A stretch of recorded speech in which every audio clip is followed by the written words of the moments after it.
Bom dia, alunos. Vamos então continuar o assunto da aula passada sobre sistema imunológico, ok? Vocês vão encontrar este assunto nas páginas 740 a 746 do seu livro didático. Revisando alguns conceitos da aula passada, vamos falar sobre imunidade inata. A imunidade inata representa uma resposta rápida e estereotipada a um número grande, mas limitado de estímulos.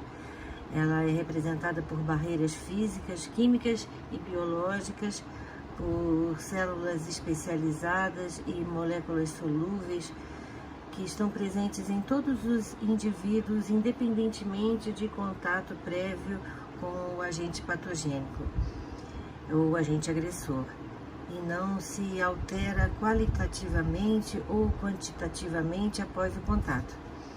As principais células efetoras da imunidade inata são os macrófagos, os neutrófilos, as células dendríticas e células natural killer. A fagocitose, a liberação de mediadores inflamatórios, ativação de proteínas do sistema complemento, bem como síntese de proteínas de fase aguda, mais citocinas e quimiocinas, são os principais mecanismos da imunidade inata. Esses mecanismos são ativados por estímulos específicos. A fagocitose tem início pela ligação dos receptores de superfície do fagócito ao patógeno, o qual então é internalizado em vesículas denominadas fagossomos. No interior do fagócito, o fagossomo funde-se a lisossomas, cujo conteúdo é liberado com a digestão.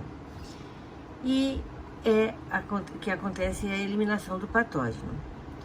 A primeira defesa do organismo a um dano tecidual é a resposta inflamatória, um processo biológico complexo que envolve componentes vasculares e uma diversidade de substâncias solúveis, além de apresentar como sinais característicos rubor, isso é vermelhidão, calor, um edema, isso é inchaço, pode ter dor e algum prejuízo funcional.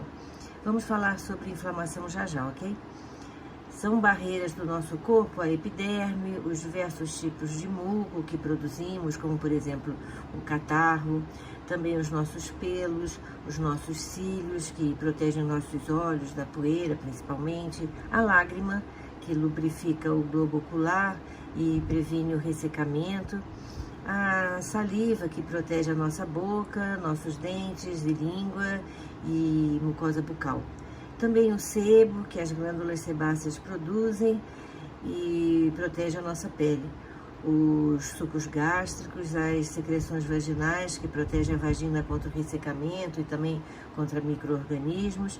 E também o espirro e a tosse, e a defecação e o vômito, que são elementos que fazem parte da imunidade inata. A febre, por exemplo, é uma reação do corpo que nos avisa, em primeiro lugar, que alguma coisa está errada. Alguma coisa está acontecendo no nosso corpo. O aumento da temperatura é uma reação do corpo a infecções e outras doenças. Há uma definição técnica de febre que é a elevação da temperatura corporal acima de 37,8 graus Celsius, devido ao crescimento da atividade metabólica diante de uma anormalidade que vai desde infecções como gripe, pneumonia, febre amarela e a Covid, por exemplo, até doenças inflamatórias e doenças autoimunes. Ou seja, a febre é um possível sintoma de diferentes enfermidades. A nossa temperatura normal fica em torno de 36 graus Celsius e 37,5 graus Celsius, mais ou menos. A febre, não raro, vem acompanhada de sintomas como dor de cabeça e dor no corpo, mal-estar geral e enjoo. O aumento da temperatura é uma consequência das reações do sistema imune. Ele é um fenômeno biológico que não necessariamente tem um objetivo em si. Ele, na verdade, é o resultado de uma resposta imune. Ainda assim, a febre serve como um sinal de alerta. É a forma de se saber que estamos com febre e, com isso, sempre usar um termômetro, cuja ponta metálica deve ser colocada na axila do paciente. Ou também, no caso do termômetro digital, é emitido um sinal sonoro quando a medição está concluída, e isso acontece em alguns segundos. A história de se colocar a mão ou os lábios na testa do paciente não é tão eficaz quanto muitos imaginam, embora possa levantar suspeitas, claro, né? Quando nossa temperatura fica entre 37,3 graus Celsius e 37,8 graus Celsius, configura um estado febril, que é causado tanto por uma variação normal ao longo do dia, quanto por atividade física. Mas também pode indicar que você deve ficar atento, sinalizar um problema de saúde. E você deve ficar atento ao surgimento de novos sintomas e sempre ficar acompanhando essa temperatura. Se ela subir ou não voltar ao normal com o passar do tempo, sempre deve-se procurar orientação de um médico. Talvez você tenha ouvido falar em diferentes tipos de febre, como, por exemplo, a febre contínua, a febre intermitente ou a séptica, por exemplo. Esses nomes são usados para distinguir de acordo com o seu padrão.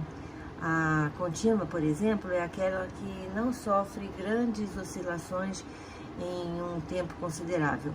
A intermitente, por sua vez, vai e vem.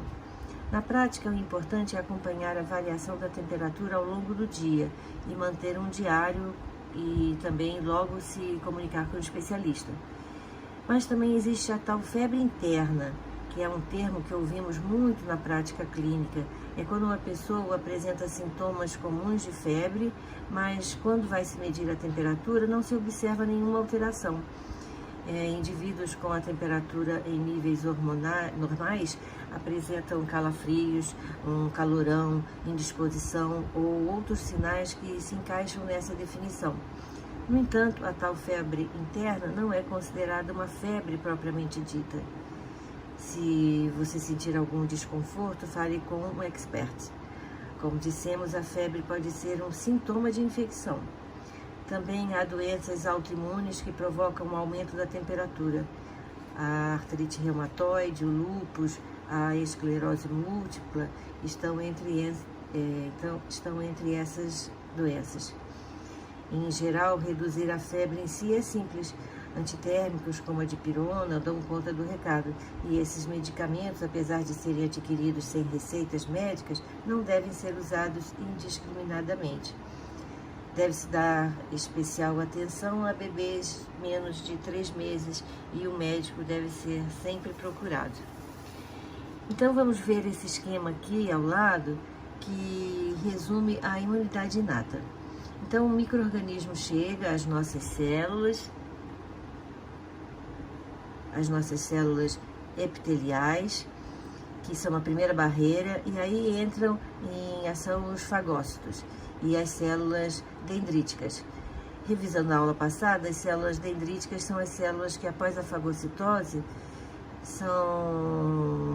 e o processo de identificação dos patógenos, ele apresenta os antígenos para o reconhecimento e a ativação dos linfócitos T. Então, após a fagocitose, essas células identificam e apresentam esse inimigo para o sistema imunológico, né, no caso os linfócitos T, reconhecerem. Elas são produzidas na medula óssea e podem ser encontradas no sangue, na pele, no trato digestório e no trato respiratório também. Elas são responsáveis pela identificação da infecção e desenvolvimento da resposta imune. Elas são essenciais para o desenvolvimento da imunidade adaptativa, que é aquela em que são geradas as células de memória, evitando que ocorra novamente a infecção ou que ela ocorra de forma mais branda. O sistema complementar é o conjunto de proteínas que pode estar livre no plasma ou livre nos tecidos e ajuda também a combater as infecções. Participa das defesas inatas e adquiridas, e induz uma série de reações que auxiliam no combate à infecção. As células killer, com as atividades citotóxicas, têm o poder de matar células infectadas.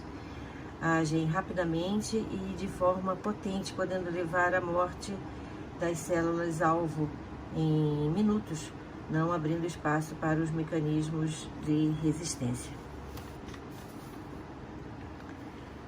Na inflamação, os macrófagos potencializam a ativação de células e substâncias de defesa. A resposta inflamatória aguda ajuda a evoluir a partir de uma fase vascular iniciada pelas células resistentes no tecido imediatamente após o dano. Em condições normais, apenas uma fração dos capilares que compõem a rede tecidual está prévia, isto é, que dá passagem, mas após a agressão ocorre vasodilatação local e o aumento da permeabilidade capilar. A saída de proteínas para o espaço extravascular é acompanhada da saída de água, de leucócitos, que passam a circular junto ao endotélio, que se torna ativado e favorece a eventual migração de células de defesa para os espaços extravascular. A migração de células circulantes para os tecidos é denominada diapedese e é direcionada pela presença de um gradiente de substâncias. Na inflamação aguda, predominam elementos da resposta imune inata e as principais células envolvidas são os neutrófilos e macrófagos. Na inflamação crônica, em geral, ocasionada por persistência do estímulo tóxico, o processo inflamatório se mantém e sofre alterações qualitativas caracterizadas por mudanças progressivas nos elementos celulares e solúveis que infiltram no tecido. Em condições normais de fluxo sanguíneo, as células circulam no centro de vasos, onde a resistência e menor é a velocidade do fluxo maior. Quando há vasodilatação, a velocidade do fluxo sanguíneo diminui e as células circulantes colidem com frequência com as células endoteliais ativadas capazes de se ligar aos leucócitos. Histaminas são substâncias que têm a função de destruir substâncias estranhas, sendo essenciais na defesa contra vírus, bactérias, fungos e parasitas. Elas são liberadas em reações alérgicas e responsáveis pelos sintomas irritantes desses quadros. No processo inflamatório, as histaminas atuam promovendo a vasodilatação, aumento da permeabilidade vascular, queda da resistência periférica total e redução da pressão sanguínea. A vasodilatação é o efeito biológico mais importante em humanos. A imunidade adquirida, também chamada de imunidade adaptativa, consiste na resposta imune gerada ao longo da vida que foi ativada após contato com diversos antígenos, tornando o organismo cada vez mais capaz de se defender de invasões de micro-organismos patogênicos. A imunidade adaptativa pode ser de dois tipos, a imunidade humoral e a imunidade celular. A imunidade humoral é aquela em que participam proteínas especiais presentes no plasma sanguíneo, os anticorpos.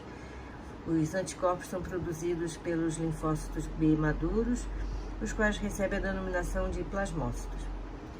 A imunidade celular é aquela mediada diretamente pelos linfócitos T matadores. Os principais agentes da imunidade humoral são os anticorpos, proteínas do grupo das imunoglobulinas, cuja forma lembra uma letra Y.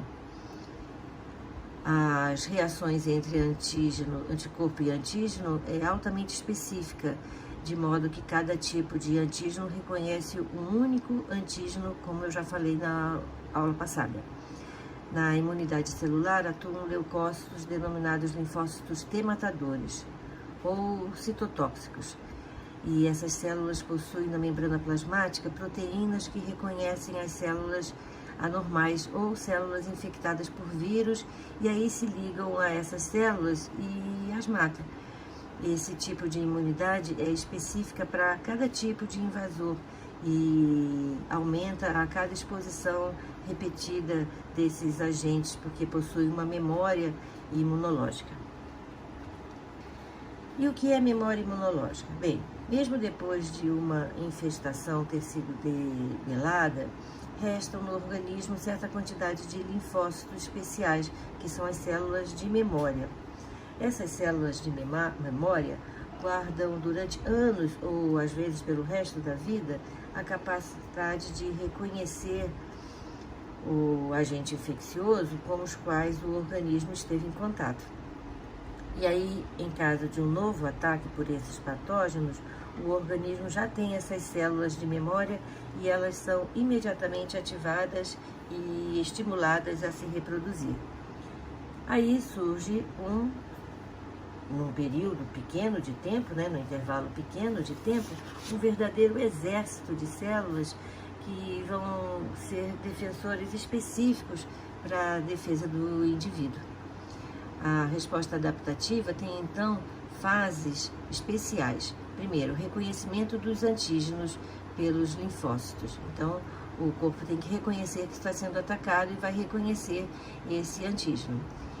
A segunda é a ativação e proliferação dos linfócitos, para que se diferenciam em células efetoras e de memória.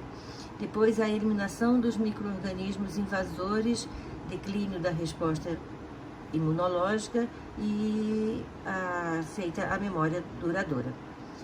Falando especificamente sobre a Covid, exatamente ainda não se sabe quanto tempo isso dura. Até o momento, o que se sabe é que mais de 80% dos indivíduos que foram infectados pelo SARS-CoV-2 têm anticorpos neutralizantes, e já se sabe também que títulos maiores de anticorpos estão relacionados à maior gravidade da doença.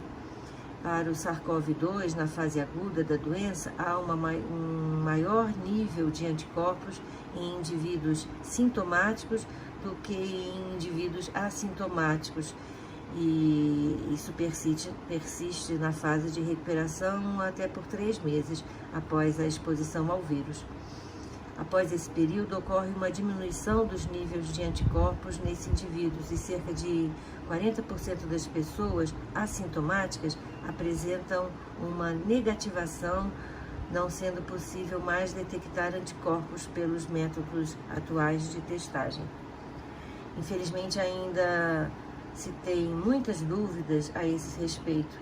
Ainda é cedo para dizer quanto tempo dura a proteção contra o novo coronavírus, mas os cientistas estão cada vez mais perto de decifrar esse grande mistério.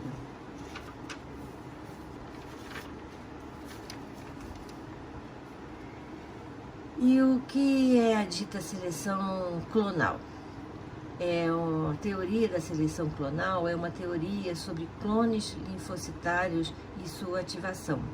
Ela estabelece que a linhagem germinativa codifica muitos receptores de antígenos diferentes, um para cada determinado antígeno, para o qual a pessoa será capaz de montar uma resposta imune.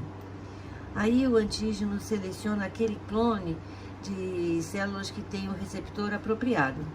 É o mecanismo pelo qual os linfócitos sofrem considerável multiplicação logo após a exposição ao antígeno. Uma redução dessa diversidade clonal dos linfócitos acarreta em formas graves de doenças infecciosas, nas alergias e também em doenças autoimunes. Os anticorpos podem ser separados em classes. Certamente vocês já ouviram falar muito nos últimos tempos sobre os anticorpos IgM e IgG por causa da Covid. Bem, vamos ver um pouco mais sobre esse assunto. IgA estão presentes nas mucosas, conferem imunidade passiva da mãe para o filho através da amamentação. São secretados em mucosas de pulmões e intestinos. O IgM de alto peso molecular não passa pela placenta é a primeira classe a se elevar na fase aguda dos processos imunológicos.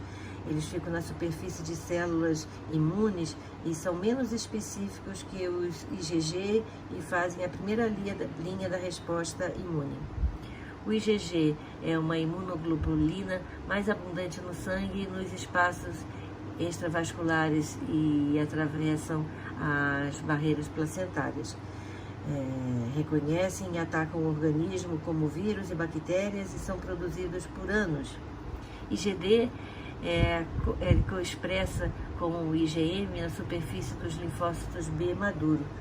Ficam nas membranas plasmáticas das células e servem de interruptores que ativam células imunes e também avisam o organismo sobre o perigo. IgE normalmente está relacionado à defesa contra verminoses e protozooses e também está relacionado a fenômenos alérgicos e reações anafiláticas. O IgE, então, é uma resposta a processos de alergia. Ativam a inflamação e ajudam na resposta contra parasitas, como alguns vermes. Vamos analisar este gráfico que relaciona as respostas primárias e secundárias. Então, quando uma pessoa é invadida por um agente patogênico, há a resposta do sistema imunológico. Nos dois tipos de resposta, há a produção de IgM e IgG. Porém, na resposta primária, o IgM é a principal e a produção de IgG é menor e mais tardia. Na resposta secundária, o IgG é a imunoglobulina predominante. A resposta primária é mais lenta e a secundária, pela presença das células de memória, é muito mais rápida e também mais eficiente. Na resposta secundária, a reação se dá de forma mais rápida e mais intensa, tanto para a formação de novos imunoglobulinas, como maior afinidade ao antígeno, quanto para o aparecimento de novos linfócitos T, e o antígeno será exterminado antes mesmo que apareçam os sintomas da doença que ele causa. Vamos ver agora, então, nesse segundo gráfico, que em amarelo temos a produção de IgM e em azul de IgG. Vemos que nos primeiros dias após a contaminação há a produção de IgM e só depois que há a produção de IgG, e que ocorre em maior número do que a produção de IgM, e aí ela se reduz. Aí há uma segunda exposição ao mesmo antígeno e novamente há a produção rápida de IgM e de IgG, logo depois em maior quantidade. A produção de IgM se mantém pequena, enquanto a de IgG se mantém alta. Vejam aqui o resultado de um exame de Covid, onde a pessoa não apresenta anticorpos IgG e nem IgM. E neste teste, conclui-se que a pessoa não está doente e também não tem anticorpos contra esse micro-organismo. Porém, esse exame ressalta que isso pode acontecer também em pessoas com a infecção recente, isto é, que não tiveram tempo para a identificação deste antígeno e consequente produção de anticorpos. Então, não é 100% garantido que em alguns dias essa pessoa não apresente os sintomas. Infelizmente, ela pode estar contaminada e também pode transmitir o vírus para outras pessoas. Aqui nós vemos, então, possíveis resultados de exames. No primeiro caso, o IgM positivo e IgG negativo indica que a pessoa está com a infecção há pouco tempo. No segundo caso, IgM negativo e IgG positivo indica que essa pessoa teve a doença, está curada e que não tem risco de tê-la novamente. E no terceiro caso, IgM negativo e IgG negativo, se conclui que a pessoa não está contaminada e que também não tem imunidade contra esse patógeno, podendo contrair a doença caso entre em contato com a pessoa infectada a qualquer momento. Como eu já falei, esses resultados, no caso da Covid, podem ser falhos, existem falsos negativos.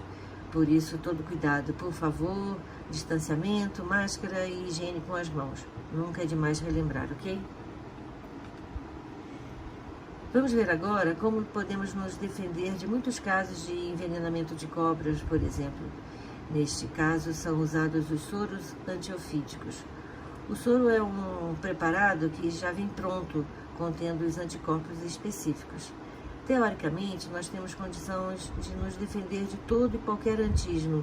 Porém, no caso dos venenos, por exemplo, a sua ação danosa no organismo é tão rápida e violenta que não daria tempo para o nosso corpo identificar que está sendo atacado e se defender. Aí se usa o soro, que é uma resposta pronta. E como é que se fabricam os soros? O soro é chamado uma imunização passiva, porque se pega, no caso de veneno de cobra, né, soro antiofídico, pega-se o veneno da cobra e é injetado no cavalo, na corrente sanguínea do cavalo, que ele vai produzir anticorpos, e aí é separado, os glóbulos vermelhos são separados do plasma, e os glóbulos vermelhos do cavalo são retirados, então pega-se o plasma e forma-se então o soro antiofídico. E ele é usado em tratamentos para acidentes com picadas de cobra. É lógico que existem vários tipos de cobra, então vários tipos de soros específicos. Mas existe também um soro polivalente, quando a pessoa não sabe dizer qual foi a cobra responsável pelo acidente. Então se usa o soro, uma mistura de vários tipos de soros. Mas se a pessoa sabe qual foi a picada, qual foi a cobra que foi responsável pelo acidente, é muito melhor usar um soro específico, tá? E as vacinas? Bem, as vacinas são um tipo de imunização ativa, porque induzem o organismo a produzir a defesa. Elas podem ser feitas de várias formas. No caso da Covid, por exemplo, temos as vacinas que usam o vírus inativo, que é a forma mais antiga de fabricação de uma vacina. O vírus também pode estar atenuado, pode-se usar um vetor viral, como é o caso da vacina AstraZeneca, que eu tomei. Também pode-se usar partes do vírus, como no caso da Moderna e da Pfizer, onde se usa o material genético do vírus. Aí se injeta a vacina na corrente sanguínea da pessoa, que vai reconhecer esse patógeno e produzir os anticorpos específicos. Depois da vacinação, teoricamente, se o antígeno atacar essa pessoa, ela já terá um exército pronto para identificar e combater esse invasor. A primeira e única doença que foi totalmente exterminada da Terra foi a varíola. Com uma eficiente campanha de vacinação nos anos 60, mais ou menos, e também por causa das características do vírus, a varíola não existe mais no mundo. As características virais que contribuíram para isso foi que o vírus da varíola é de DNA, então ele é pouco mutável e ela só afeta seres humanos. Uma vez que se atingiu a chamada imunidade de rebanho, essa doença acabou, apesar de ainda existir o vírus em laboratório nos Estados Unidos e também na Rússia. E ela é, então, uma constante ameaça de uma possível arma biológica contra a humanidade. Bem, alunos, esse assunto é bem extenso, né? E ainda vamos ouvir falar muito sobre ele nos próximos anos, quando nós vamos aprender a conviver com o SARS-CoV-2, infelizmente. Vamos torcer para aprendermos um pouco sobre vários outros aspectos com essa doença, como a importância da ciência, da higiene e principalmente a importância da colaboração entre os povos. Até a próxima.